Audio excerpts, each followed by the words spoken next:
أعوذ بالله من الشيطان الرجيم بسم الله الرحمن الرحيم اللہ کا ذکر کرتے رہو، چلتے پھرتے اٹھتے بیٹھتے، کوئی پابندی نہیں، وضو شرط نہیں ہے، جگہ شرط نہیں ہے، لباس شرط نہیں ہے، آواز شرط نہیں ہے، مجمع شرط نہیں ہے، کوئی پابندی نہیں، ہاتھ کار ول دل یار ول، ہاتھ دنیا میں کام میں لگائے رکھو اور دل مولا کی یاد میں لگائے رکھو۔ نبی علیہ الصلوۃ والسلام نے فرمایا کہ جب میں عرش سے رب کو مل کے نیچے اترا تو میں نے عرش کے نیچے ایک جماعت کو پایا۔ میں نے پوچھا کون ہے؟ انبیاء مرسلین ہے؟ فرمایا نہیں۔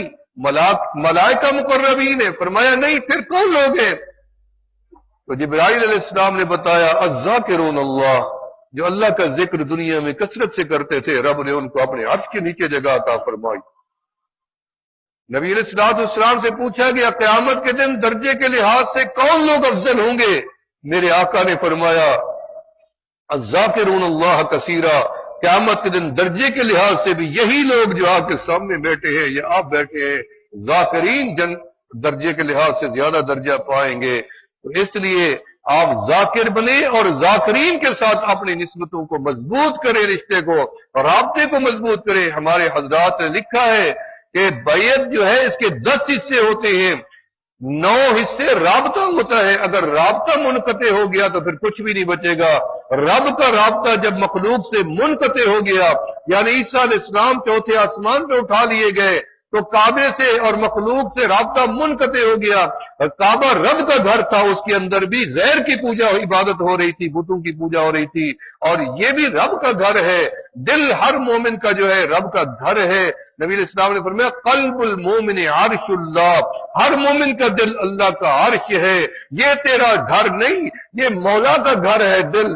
لہذا جو بندہ اپنے دل میں رب کو لانا چاہتا ہے، رب جیسی عظیم ہستی کو دل میں لانا چاہتا ہے، پکارنا چاہتا ہے، بلانا چاہتا ہے، وہ ایسا نہ کرے کہ اپنے دل کو گندا رکھے، میلا رکھے، پلید رکھے۔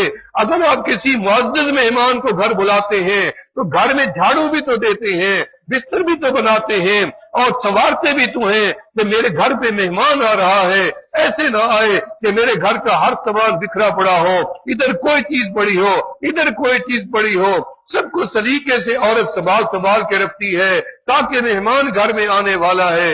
بھئی اللہ رب العالمین کو ہم نے دل میں بلایا ہے، پکارا ہے، تو دل کے اندر جو کونے کونے میں دنیا کی خواہشات بھری ہوئی ہیں، اس کے اندر لذات بھری ہوئی ہیں، اس میں شہوات بھری ہوئی ہیں، اس کے اندر بغض بھرا ہوا ہے، نفرت بھری ہوئی ہے، یا اور عیب اس دل کے کونے کونے میں برائیاں جمع ہیں، ان کو پہلے گندگی کو دھونا پڑے گا، دل کو صاف کرنا پڑے گا۔ دل تو صاف ہوگا مولا کی یاد سے، کیونکہ دل گندا ہی ہوا تھا اللہ کا ذکر چھوڑنے سے، اب دل زندہ ہوگا تو رب کا ذکر کرنے سے۔ دل جسم کا حصہ ہے۔ دل کیا ہے؟ جسم کا حصہ ہے۔ آنکھ بھی جسم کا حصہ ہے، زبان بھی جسم کا حصہ ہے، کان بھی جسم کا حصہ ہے، ہاتھ بھی جسم کا حصہ ہے، پاؤں بھی جسم کا حصہ ہے۔ ان اعضاء سے تو آپ اور میں کام لے رہے ہیں، لیکن دل جو جسم کا اہم حصہ ہے، اس سے کام کیوں نہیں لیا جاتا؟ اس سے تو کام آقا علیہ الصلوۃ والسلام نے لیا، جماعت نے لیا، صالحین نے لیا۔ اللہ کا ذکر یہ اس کا کام ہے، اس کو لگائے رکھے رب کی یاد میں۔ اگر آپ چاہتے ہیں کہ میری نیند بھی عبادت بنے، پھر آپ کو دل کو ذاکر کرنا پڑے گا، کیونکہ زبان تو تب تک ذاکر رہے گی جب تک آپ بیدار بھی ہیں، شعور میں بھی ہیں، لیکن جب آپ نیند میں چلے جائیں، بے شعوری میں چلے جائیں، پھر تو آپ کوئی عبادت نہیں کر سکتے۔ اس لیے فرمایا کہ جو بندہ نیند میں بھی اپنے آپ کو ذاکر سمجھ دیکھنا چاہتا ہے، اسے چاہیے کہ اپنے قلب کو ذاکر بنا لے، اس مردہ دل کے اوپر کسی صاحب نظر کی توجہ ڈلوا لے اور انگلی لگوا لے۔ خواجہ بہاؤالدین نقشبند رحمت اللہ علیہ انگلی لگاتے تھے، کسی نے اعتراض کر دیا کہ آپ انگلی کیوں لگاتے ہیں، اس کے اوپر کیا وجہ ہے، قلوب کی انگلی کیوں لگاتے ہیں؟ علماء نے لکھا ہے کہ یوں سمجھیں کہ یہ ایک راڈ ہے، راڈ کو جیسے آپ پاور دے کے اس راڈ کو کسی 2 لوہے کے ساتھ لگاتے ہیں، وہ لوہا دوسرے لوہے سے اس راڈ کی وجہ سے جڑتا ہے، تو دل ہمارا مثل لوہے کے ہے، ہم اس کو جوڑنا چاہتے ہیں رب ذوالجلال کے ساتھ، اللہ والا اپنے اس انگلی کے راج کو رب کی نورانی پاور سے اس دل کے ٹکڑے کو اس رب کے ساتھ جوڑ دیتا ہے جس نے اعتراض کیا تھا۔ فرمایا ادھر آؤ۔ اس کے قلب کے اوپر جب خواجہ بہاؤالدین نقشبند رحمت اللہ علیہ نے انگلی رکھی تو وہ انگلی ان کے سینے کو چیرتی ہوئی باہر نکل گئی۔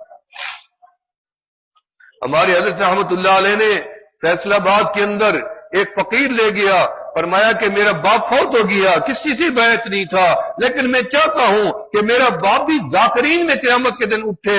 حضرت کو قبر پہ لے گئے، ہمارے حضرت نے قبر کے تعویذ کے اوپر انگلی رکھی بیٹھ کے، فرمایا فقیرہ یہ دل ہے، یہاں اللہ اللہ کیا کرو، اور حضرت چلے گئے۔ پھر حضرت مولانا مسلم سے رحمت اللہ علیہ جو حضرت کے خلیفہ بھی تھے اور حضرت کی تجلیات کتاب بھی انہوں نے لکھی ہے، تو وہ ان کو لے کر گئے کہ میرے مرشد کی میرے باپ کی قبر پہ آپ مراقبہ کریں، دیکھیں کہ میرا باپ جنت میں ہے یا نہیں۔ انہوں نے مراقبہ کیا، رب نے کشف دیا اور کھول دیا منظر، فرمایا مبارک ہو تمہارا باپ جو ہے وہ جنت میں بھی ہے اور ذاکرین کے ساتھ بیٹھا ہے اور ذکر بھی نقشبندی کر رہا۔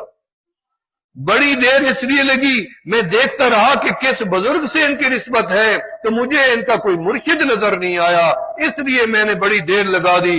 اس نے کہا الحمدللہ اطمینان ہو گیا کہ میرا باپ جنت میں بھی چلا گیا اور ذاکر بھی ہے اور ذکر بھی کر رہا۔ وجہ یہ تھی کہ مرشد کیوں نظر نہیں آیا کہ میرا باپ کسی سے بیعت نہیں تھا۔ مرشد آئے تھے حضرت خواجہ فضل علی قریشی رحمت اللہ علیہ، انہوں نے قبر کے اوپر انگلی رکھی تھی اور میرے فرمایا تھا یہاں ذکر کیا کرو، آج مجھے اطمینان ہو گیا۔ تو ان کو ناراضگی ہوئی اور غصہ آ گیا، انہوں نے فرمایا کہ تم نے میرے مرشد کے اس عمل پہ شک کیوں کیا، تم تو ایمان سے خارج ہو گئے ہو، جاؤ دوبارہ توبہ کرو، رب سے معافی مانگو۔ اللہ والا ذکر اگر مردے کو بتا دے تو مردے بھی اللہ اللہ کرنے لگ جاتے ہیں۔ دیکھیں عیسیٰ علیہ السلام قبرستان جاتے تھے اور قبر والوں کو کیا کہتے تھے، قم بِإِذْنِ اللہ، اللہ کے حکم سے اٹھ جاؤ۔ مردے کھڑے نہیں ہو جاتے تھے اللہ کے نام سے۔ یہ دل جو ہے مثل مردہ کے ہے، بھئی ایک بندہ سویا ہوا ہو، اس کو جگانے کے آپ کے پاس اصول ہے کہ پاؤں کو ہلا دے تو اٹھ جائے گا، اگر کندھے کو پکڑ کے ہلا دے تو اٹھ جائے گا، اگر گہری نیند ہے آواز لگا دے تو اٹھ جائے گا، اس سے بھی زیادہ گہری نیند ہے تو پانی کا اوپر برتن پلٹ دے پھر جاگ جائے گا، لیکن اس سے بھی کہیں زیادہ نیند ہو، چارپائی کو الٹ دے تب بھی جاگ جائے گا۔ لیکن ایک بندہ سویا ہو تو جائے گا، ایک بندہ تو مر چکا ہے، روح نکل چکی ہے، اب چاہے پانی ڈالیں گے تب بھی نہیں اٹھ سکتا کیونکہ یہ تو مر چکا ہے، ہلائیں گے تب نہیں جاگے گا، چارپائی الٹیں گے تب بھی نہیں جاگے گا کیونکہ یہ تو بندہ مر چکا ہے۔ ہمارا جو دل ہے یہ سویا نہیں ہے بلکہ مویا ہے، تو مردہ دل کو زندہ کرنے کے لیے رب کا ذکر ہے، اللہ کا ذکر ہے۔ لِكُلِّ شَيْءٍ ثِقَالَةٌ وَثِقَالَةُ الْقُلُوبِ ذِكْرُ اللَّهِ، ہر چیز کو صاف کرنے کے لیے کوئی نہ کوئی چیز ہے، دلوں کو صاف کرنے کے لیے میرے مولا کا ذکر ہے۔ تو ہم تھوڑی دیر کے لیے اللہ کا ذکر کریں گے، اس سے پہلے ہم توبہ اور استغفار کریں گے، مل کے کریں گے۔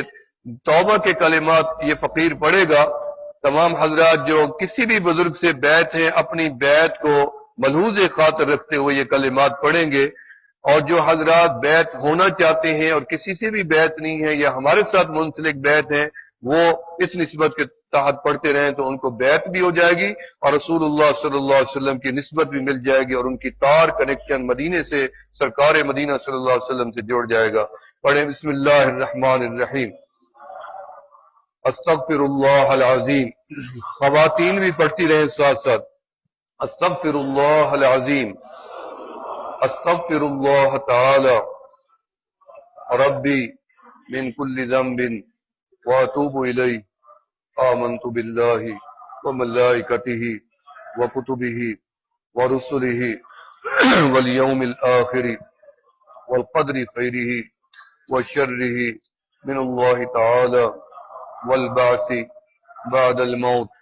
یا اللہ میری توبہ ہے شرک سے، کفر سے، بدعت سے، چوری سے، جھوٹ سے، زنا سے، غیبت سے، ہر گناہ سے، یا اللہ میری توبہ قبول فرما۔ اشہد ان لا الہ الا اللہ وحدہ لا شریک لہ واشہد ان محمدا عبدہ ورسولہ۔ مبارک ہو آپ کو، ہم نے توبہ کی ہے، رب نے ہمیں آج معاف فرما دی ہے۔ ہم نے یقین سے کی ہے، شک سے نہیں کی۔ ہم یقین والے لوگ ہیں، نہ عبادت شک والی، نہ دعا شک والی، نہ توبہ شک والی۔ ہم یقین سے کرتے ہیں سارے اعمال۔ ہم نے توبہ کی ہے، رب نے ہمیں معاف فرما دیا ہے۔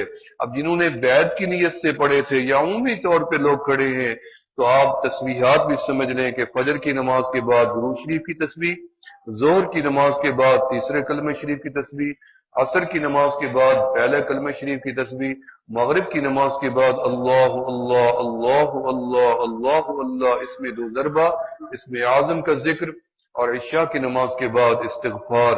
یہ عادت بنا لینی ہے، 5 گانا اوقات میں یہ تسبیحات پڑھنے ہیں، اور توبہ کرنے والا ایسے ہو جاتا ہے جیسے اس نے کبھی زندگی میں کوئی گناہ نہ کیا ہو۔ آج ہم ایسے ہو گئے ہیں کہ ہمارے ذمہ کوئی گناہ نہیں رہا سوا اس کے کہ جو حقوق العباد ہیں۔ آج یہاں سے وعدہ کر کے جائیں رب کے ساتھ، اور ہم سب مل کے وعدہ کریں کہ یا اللہ جتنی حقوق ہمارے ذمے ہیں تیرے بندوں کے، تب تک موت نہ دینا جب تک وہ حقوق ہم خود ادا نہ کر لیں۔